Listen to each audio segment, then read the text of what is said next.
Hello friends, welcome to our YouTube channel. അങ്ങനെ 2 മാസം മുൻപ് എടുത്ത ഒരു വീഡിയോ ആയിട്ടാണ് ഞാൻ നിങ്ങളുടെ മുന്നിലേക്ക് എത്തിയിട്ടുള്ളത്. വേറെ ഒന്നും വിചാരിക്കരുത്, കണ്ടന്റ് ക്ഷമ മാത്രം. എന്നാലും ഇങ്ങനെ ഒരു അടിപൊളി ഫാം നിങ്ങൾക്ക് കാട്ടിത്തരണമെന്ന് ഞാൻ എന്തായാലും വിചാരിച്ചതാണ്. അങ്ങനെ നമ്മുടെ അടിപൊളി നല്ല കിടുക്കാച്ചി ആടുകളുള്ള ഒരു ഫാമിലേക്കാണ് ഇന്ന് നമ്മൾ എത്തിയിട്ടുള്ളത്. അപ്പോൾ നമ്മുടെ ആദ്യത്തെ ആട്ടുംകുട്ടി, നമ്മൾ വിചാരിക്കും ഇത് ആട്ടുംകുട്ടിയാണെന്ന്, പക്ഷെ ഒരിക്കലും ഇത് ആട്ടുംകുട്ടിയല്ല. 2 വയസ്സ് പ്രായമായിട്ടുള്ള ആടാണിത്. ഇതൊരു മിനിയേച്ചർ ആടാണെന്നാണ് അവർ പറഞ്ഞിട്ടുള്ളത്. ഞാൻ ആദ്യമായിട്ടാണ് ഇത്ര വയസ്സായിട്ടുള്ള ഒരു ആടിനെ കാണുന്നത്. അങ്ങനെ നമ്മൾ വേറെ ആട്ടിൻകുട്ടികളെ അടുത്തേക്ക് പോകുമ്പോഴാണ് ഇവരുടെ തീറ്റ നമ്മൾ ശ്രദ്ധിച്ചിട്ടുള്ളത്. അവർക്ക് കാരക്ക, പുല്ല് അങ്ങനെയെല്ലാം മിക്സ് ആക്കി കൊടുത്തിട്ടുള്ളൊരു ഭക്ഷണമാണ് അവർക്ക് കൊടുത്തിട്ടുള്ളത് തീറ്റ. അങ്ങനെ നമ്മൾ പിന്നെ കാണുന്നത് കുഞ്ഞ് ആട്ടിൻകുട്ടികളാണ്. പക്ഷേ ഇവർ ചെറിയ ആട്ടിൻകുട്ടികൾ തന്നെയാണ് കേട്ടോ. അത്ര 2 വയസ്സ് പ്രായമായിട്ടുള്ള ആട്ടിൻകുട്ടികളൊന്നുമല്ല, ചെറിയ ആട്ടിൻകുട്ടികൾ തന്നെയാണ്. വീഡിയോയ്ക്ക് പോസ് ചെയ്യാൻ വേണ്ടി മാത്രം ഏട്ടൻ അതിനെ എടുത്ത് കാണിക്കുന്ന മാതിരി തോന്നുന്നുണ്ടെങ്കിൽ വെറും സ്വാഭാവികം അല്ല, അത് എടുത്ത് കാണിക്കുന്നതല്ല. അങ്ങനെ നമ്മൾ ജാനി അടുത്തതായി ആട്ടിൻകുട്ടിയെ പിടിക്കാൻ പോവുക. അച്ഛൻ്റെ അതേ പാത തുടർന്ന് വരുന്നത് കൊണ്ട് തന്നെ ഒരു പേടിയും ഇല്ലാതെ ആട്ടിൻകുട്ടിയെ ഉമ്മ വെക്കാനാണ് ആദ്യം തന്നെ മോള് ചെന്നത്. പിന്നെ പറയാണ് എനിക്ക് എടുത്തുകൊണ്ടാ, എൻ്റെ കയ്യിൽ പിടിക്കാൻ വേണ്ടി എടുത്തുകൊണ്ടാന്ന് ഇങ്ങനെ പറയുന്നുണ്ട്. അങ്ങനെ അടുത്തതായിട്ട് നിങ്ങൾ കാണാൻ പോകുന്നത് എൻ്റെ ഷോയാണ്. ഇതായിട എൻ്റെ ഷോ. പേടിച്ച് വരച്ചുകൊണ്ട് ഞാൻ ആ ആട്ടുകുട്ടിയെ എടുത്തിട്ട് ഏട്ടാ ഒരു ഫോട്ടോ എടുക്കോ, എന്താണ് ഞാൻ ആദ്യം പറഞ്ഞത്. അതിനുശേഷം നമ്മൾ നേരെ വീഡിയോ ഫോക്കസ് ചെയ്തത് അതിലേക്കാണ്. ആ ആട്ടിൻകുട്ടികൾ പാല് കുടിക്കുന്നത് നല്ല ക്യൂട്ടായിട്ടുണ്ടായിരുന്നു. പാല് കുടിക്കുന്നത് കാണാം. കുറച്ച് കഴിഞ്ഞപ്പോൾ എൻ്റെ പേടിയൊക്കെ ഒന്ന് മാറി. ഒരു ഉമ്മയൊക്കെ കൊടുത്ത് അതിനെ ഒന്ന് ലാളിക്കാൻ നോക്കി ഞാൻ. ജാനി അതിൻ്റെ കാല് പിടിച്ചിട്ടാണ് ലാളിക്കുന്നത്. അങ്ങനെ നമ്മൾ നല്ല ആട്ടിൻകുട്ടിയെ അവിടേക്ക് വെച്ചു. വീണ്ടും നമ്മൾ ഫോക്കസ് ചെയ്യാൻ തുടങ്ങി. നല്ല ക്യൂട്ടായിട്ട് പാല് കുടിക്കുന്നു 2 ആട്ടിൻകുട്ടികൾ. നല്ല രസമുണ്ടായിരുന്നു ആ കാഴ്ച കാണാൻ. എന്തൊരു ഭംഗിയാണ്, നല്ല ഭംഗിയുണ്ടായിരുന്നു കാണാൻ വേണ്ടിയിട്ട്. അങ്ങനെ നമ്മൾ വീണ്ടും വീഡിയോ ആയിട്ട് മുന്നോട്ടേക്ക് നടക്കുകയാണ്. മുന്നോട്ട് നടക്കുമ്പോൾ ചെറിയൊരു ഭയം ഇല്ലാതില്ല. കാരണം നിറയെ ആടുകളുടെ കൂട്ടത്തിലാണ് നമ്മളുള്ളത്. ഏട്ടനും ഒരു പേടിയില്ലാതെ മുന്നോട്ട് നടക്കുന്നുണ്ടായിരുന്നു. ജാനിക്കും ഒരു പേടിയും തോന്നുന്നില്ല. പക്ഷെ എനിക്ക് ചെറിയൊരു പേടി ഉണ്ടോ എന്നൊരു സംശയം. അല്ല, കുറേ മുട്ടനാടന്മാരെല്ലാം ഉണ്ട്, അവരുടെ നോട്ടം അത്ര ശരിയല്ല എന്ന് എനിക്കൊരു തോന്നൽ. അങ്ങനെ നമ്മൾ മുന്നോട്ട് നീങ്ങിക്കൊണ്ടിരിക്കുകയാണ്. അങ്ങനെ നമ്മൾ ഈ വിശാലമായ കൂടിൻ്റെ ഉള്ളിൽ കൂടെ മുന്നോട്ടേക്ക് നടക്കുക. നമ്മൾ വീഡിയോ ആയിട്ട് മുന്നോട്ടേക്ക് പോകുമ്പോൾ ഈ ആട്ടിൻകുട്ടികളെല്ലാം ആട്ടിൻകുട്ടികളെന്ന് ആട്ടിൻകുട്ടികളും ആട്ടിൻ തള്ളകളും എല്ലാവരും ഉണ്ട്. അവരെല്ലാവരും കൂടി കൂടിൻ്റെ മറ്റൊരു ഭാഗത്തേക്ക് പോവുകയാണ്. അപ്പോഴാണ് നമ്മൾ ഉള്ളോട്ടേക്ക് വരുന്തോറും മൊത്തം അവിടെ ആടുകളുടെ ഒരു കലവറ തന്നെ എന്ന് വേണമെങ്കിൽ പറയാമല്ലോ. അങ്ങനെ വിശാലമായിട്ടുള്ള ഒരു കൂട് തന്നെയാണ് ഈ ആടുകൾക്ക് വേണ്ടിയിട്ട് ഒരുക്കിയിട്ടുള്ളത്. അവർക്ക് എങ്ങനെ വേണമെങ്കിലും ഓടി നടക്കാം. അതുകൊണ്ട് തന്നെ അവർക്ക് കാര്യമായിട്ടുള്ള അസുഖങ്ങളോ കാര്യങ്ങളോ ഒന്നും വരില്ല എന്നാണ് അവിടെ അത് നോക്കി നടത്തുന്ന ഒരു ഒമാനി പയ്യൻ നമ്മളടുത്ത് പറഞ്ഞത്. അതും ശരി തന്നെയാണ്. കാരണം അവരുടെ കൂടെ നല്ല നീറ്റുണ്ട്, അവർക്ക് ഇഷ്ടംപോലെ സ്ഥലവും ഉണ്ട്. നമ്മൾ ആദ്യം തന്നെ ഏറ്റവും കൂടുതൽ ഒരു മൃഗങ്ങളെ നമ്മൾ പരിപാലിക്കുമ്പോൾ വളർത്തുമ്പോൾ അവർക്ക് അതിനായിട്ടുള്ളൊരു സംവിധാനം നമ്മൾ ഒരുക്കി കൊടുക്കുക എന്നുള്ളതാണ്. അവർക്ക് വളരാനുള്ള നല്ലൊരു സ്പേസ് നമ്മൾ സെറ്റാക്കി കൊടുക്കുക എന്നുള്ളതാണ് അതിൻ്റെ മെയിനായിട്ടുള്ളൊരു കാര്യം തന്നെ. അത് ഇവരെന്തായാലും മെയിൻറ്റെയിൻ ചെയ്യുന്നത് കൊണ്ട് തന്നെ അവരുടെ ആടുകളെല്ലാം നല്ല സൂപ്പറായിട്ടാണ് അവിടെ പോയിക്കൊണ്ട് നിൽക്കുന്നത്. അങ്ങനെ നമ്മൾ ഒമാനി പയ്യൻ്റെ അടുത്ത് ഓരോ കാര്യങ്ങൾ ചോദിച്ചറിഞ്ഞ് നമ്മളിങ്ങനെ വീഡിയോ എടുത്ത് പോകുമ്പോഴാണ് നമ്മൾ ആ കഥ അറിഞ്ഞത്. എത്രയോ വർഷം മുന്നേ, എത്ര വർഷം എന്നുള്ളത് പറഞ്ഞത് മനസ്സിലായിട്ടില്ല. ആ വർഷം മുന്നേ വെറും 3 ആടിനെ വെച്ച് തുടങ്ങിയതാണ് മൂപ്പര്. അങ്ങനെ ഈ 3 ആടുകളാണ് ഇപ്പോൾ ഇത്രയും വലിയ ആട്ടും കൂട്ടങ്ങളായിട്ട് മാറിയത്.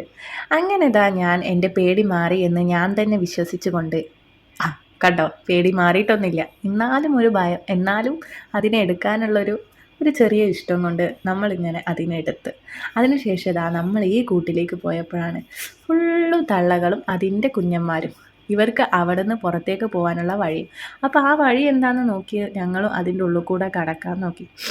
അപ്പോൾ ഈ ആടിനെ കണ്ടപ്പോൾ എനിക്കൊരു ചെറിയൊരു പേടി. ഒരു കറുത്ത കളറല്ല, ഒരു കാപ്പി കളറുള്ള ഒരു മുട്ടനാണ് അവിടെ ഇങ്ങനെ നോക്കി നിൽക്കുന്നുണ്ടായിരുന്നു. പക്ഷെ ആ പേടി മാറുന്നത് നമ്മൾ ഉള്ളോട്ട് പോയപ്പോഴല്ലേ. ഇവർക്ക് എന്തൊക്കെയാണ് അവിടെ സെറ്റ് ചെയ്ത് കൊടുത്തിട്ടുള്ളത്. നല്ല നാച്ചുറലായിട്ട് ഒരു കൂടല്ല ഇവർക്കിത്. ശരിക്കും ഇവർ പുറത്ത് പോയിട്ട് ഇവർക്ക് കളിക്കുന്ന രീതിയിൽ തന്നെയാണ് ഇവരവിടെ സെറ്റാക്കി കൊടുത്തിട്ടുള്ളത്. അത് കണ്ടപ്പോൾ നമുക്ക് നല്ല സന്തോഷം തോന്നി. ഈ ആട്ടിൻകുട്ടികൾക്കും ആടുകൾക്ക് എല്ലാവർക്കും ഇത്രയും നല്ലൊരു സംരക്ഷണമാണല്ലോ ഇവർ നൽകുന്നത് എന്ന് ആലോചിച്ചിട്ടൊരു സന്തോഷം തോന്നി. അങ്ങനെ നമ്മൾ വീഡിയോ എടുക്കുന്ന സമയത്താണ് ഒരു പ്രത്യേക തരമുള്ള ഒരു ആടിനെ കണ്ടത്. കറുപ്പ് തലയും വെള്ള ഉടലും. അത് മാത്രമല്ല അത് നടക്കുന്നത് ഒരു ആടിയിട്ടുള്ളൊരു നടത്താണ് അതിനുള്ളത്. അതുകൊണ്ട് തന്നെയാണ് എനിക്കതിനൊരു പ്രത്യേകത ഉണ്ടെന്ന് തോന്നി. ആ ആടിൻ്റെ പേരൊന്നും അറിയില്ല. ഈ ആട് വളർത്തുന്നവരാണെങ്കിൽ ആ ആട് ഉള്ളവരാണെങ്കിൽ അതിൻ്റെ പേരൊന്ന് കമൻറ്റ് ചെയ്യണം കേട്ടോ. അത് ഏത് തരം ബ്രീഡാണെന്നുള്ളത് കണ്ടോ. ഒരു പ്രത്യേകത ഉണ്ട് അതിൻ്റെ നടത്തത്തിന് തന്നെ. ബാക്കിയുള്ള ആടുകളിൽ നിന്നൊരു വ്യത്യസ്തനാണ് ആ ആട്. അങ്ങനെ നമ്മൾ ഈ ആട്ടിൻകൂട്ടങ്ങളെല്ലാം കണ്ട് മനസ്സിന് നല്ലൊരു സംതൃപ്തിയോടെ നമ്മളിങ്ങനെ മുന്നോട്ടേക്ക് നീങ്ങുകയാണ്. അപ്പോഴാണ് ആ ചെക്കൻ പറഞ്ഞത് ഇവരെ ഇവിടെ മാത്രമല്ല വൈകുന്നേര സമയങ്ങളിൽ പുറത്തേക്ക് അവരെ അയച്ചു വിടുന്നുള്ളത്. അങ്ങനെ നമ്മൾ ആടുകളെ വീഡിയോ എടുത്ത് മുന്നോട്ട് നീങ്ങുമ്പോഴാണ് അതാ കുറേ കോഴിക്കൂട്ടങ്ങൾ. ആ കോഴി ഏത് തരത്തിലുള്ള കോഴിയാണ്, അതിൻ്റെ പേരെന്താണെന്നുള്ളത് അറിയുന്നില്ല. അപ്പോൾ ഞാൻ വിചാരിച്ചു കോഴിയായി എൻ്റെ ഏട്ടനോട് ചോദിച്ചു നോക്കാം. അപ്പോൾ ഏട്ടൻ്റെ ഭാഗം ഒരാട്ട് കേട്ട്. അപ്പോൾ ഏട്ടൻ പറഞ്ഞു അതൊരു ഗിനിക്കോഴിന്ന്. സംഭവം എനിക്ക് എന്താണെന്ന് മനസ്സിലായിട്ടില്ല. ഇനി ആ കോഴിയെ ഞാൻ പറഞ്ഞത് ടർക്കി കോഴിയാണ്. അപ്പോൾ ഏട്ടൻ പറഞ്ഞ് അറിയില്ലെങ്കിൽ മിണ്ടാതിരുന്നോ. അപ്പോൾ പിന്നെ ഞാൻ വിചാരിച്ചു നിങ്ങൾക്കാക്കാം ആ ചാൻസ്. അങ്ങനെ നമ്മൾ ആട്ടിൻകൂട്ടങ്ങളെയൊക്കെ കണ്ടതിന് ശേഷം നമ്മൾ അവിടുത്തെ പയ്യനായിട്ട് സംസാരിച്ച് നിൽക്കുകയായിരുന്നു. അപ്പോഴാണ് അതിൻ്റെ യഥാർത്ഥ ഓണറായിട്ടുള്ള ഒമാനി വന്നിട്ടുണ്ടായിരുന്നത്. അപ്പോൾ അവരുടെ അടുത്ത് ഏട്ടൻ ചോദിച്ചു എങ്ങനെയാണ് ഇതിൻ്റെ സെയിൽ ചെയ്യുമോ. കാരണം എന്താ വെച്ചാൽ നമ്മൾ വിചാരിച്ച് വെറുതെ ഒന്ന് ചോദിക്കുക, ജാനിക്ക് വേണ്ടി ഒരു ചെറിയ ആട്ടിൻകുട്ടീനെ വാങ്ങിയാലോ എന്നുള്ളൊരു പ്ലാനിലാണ് ചോദിച്ചത്. അപ്പോഴല്ലേ നമ്മൾ ആ സത്യം മനസ്സിലാക്കുന്നത്. ഇവിടെയുള്ള ഈ ആട്ടിൻകൂട്ടങ്ങളൊന്നും ഇവർ സെയിൽ ചെയ്യില്ല എന്ന്. അവരുടെ ഫാമിലിക്ക് തന്നെ മട്ടൻ ബിരിയാണിയും നല്ല ചിക്കൻ കറിയെന്ന് മട്ടൻ കറിയും ഉണ്ടാക്കാൻ വേണ്ടി വളർത്തുന്നതാണിത്. അത് കേട്ടപ്പോൾ ഞാൻ ആകെ ഒന്ന് ഷോക്കായി. ആ ഷോക്കിൽ നിന്ന് ഞാൻ അവിടെ നിന്ന് എന്തൊക്കെയോ ഒക്കെ പറയുന്നുണ്ട്, പക്ഷെ അതൊന്നും അത്ര ക്ലിയർ ആയില്ല. അതുകൊണ്ടാണ് ഞാനിത് വോയിസ് ഓവർ ആക്കിയിട്ട് ഈ വീഡിയോ തന്നെ വോയിസ് ഓവർ ആക്കി ചെയ്യുന്നത്. അങ്ങനെ ആ ഒരു സത്യം മനസ്സിൽ നമ്മളിങ്ങനെ കുറേ നേരം ആലോചിച്ച് ഞാൻ കുറേ നേരം ഏട്ടനോട് ചോദിച്ചു എന്തിനേട്ടാ ഇത്രയും ആടുകൾ അവർ സെയിലൊന്നും ചെയ്യാതെ ഇവർക്ക് തന്നെ വേണ്ടിയിട്ടോ.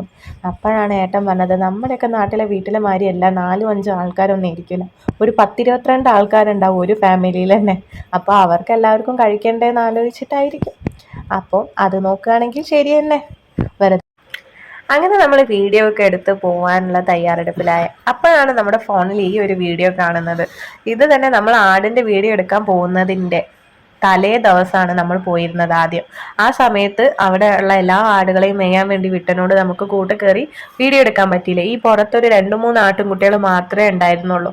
അങ്ങനെ അവരുടെ വയത്താല ഓടി നടക്കുക ജാനി. എങ്ങനെയെങ്കിലും ആ ആട്ടിൻകുട്ടികൾ ഓരാണെങ്കിൽ ജീവനും കൊണ്ട് ഓടുക, ജാനിയാണെങ്കിൽ ഓരെ പിടിച്ചേ അടങ്ങുള്ളൂ എന്നുള്ള രീതിയിലായിട്ടുള്ള വയത്താലോടെ. അങ്ങനെ ഇത്രയേ ഉള്ളൂ നമ്മുടെ ആട്ടിൻകുട്ടികളുടെയും ആടുകൂട്ടങ്ങളുടെയും വീഡിയോ. അപ്പോൾ നിങ്ങൾക്ക് എല്ലാവർക്കും ഇഷ്ടമായി എന്ന് വിചാരിക്കുന്നു. ഇഷ്ടപ്പെടുകയാണെങ്കിൽ നിങ്ങൾ എന്തായാലും ലൈക്ക് ചെയ്യണം, ഷെയർ ചെയ്യണം, സബ്സ്ക്രൈബ് ചെയ്യണം. നമ്മുടെ ചാനലിൽ ലൈക്കും കാര്യങ്ങളൊക്കെ ലോങ് വീഡിയോയ്ക്ക് നല്ല കുറവാണ്. അപ്പോൾ നിങ്ങൾ കാണുന്നവരാണെങ്കിൽ നമ്മുടെ വീഡിയോയ്ക്ക് എന്തായാലും ലൈക്ക് ചെയ്യണേ. നിങ്ങളുടെ അഭിപ്രായങ്ങൾ എന്തായാലും കമൻറ്റിലൂടെ രേഖപ്പെടുത്തുകയും ചെയ്യണം. അപ്പോൾ ഇത്രയേ ഉള്ളൂ. ബായ്.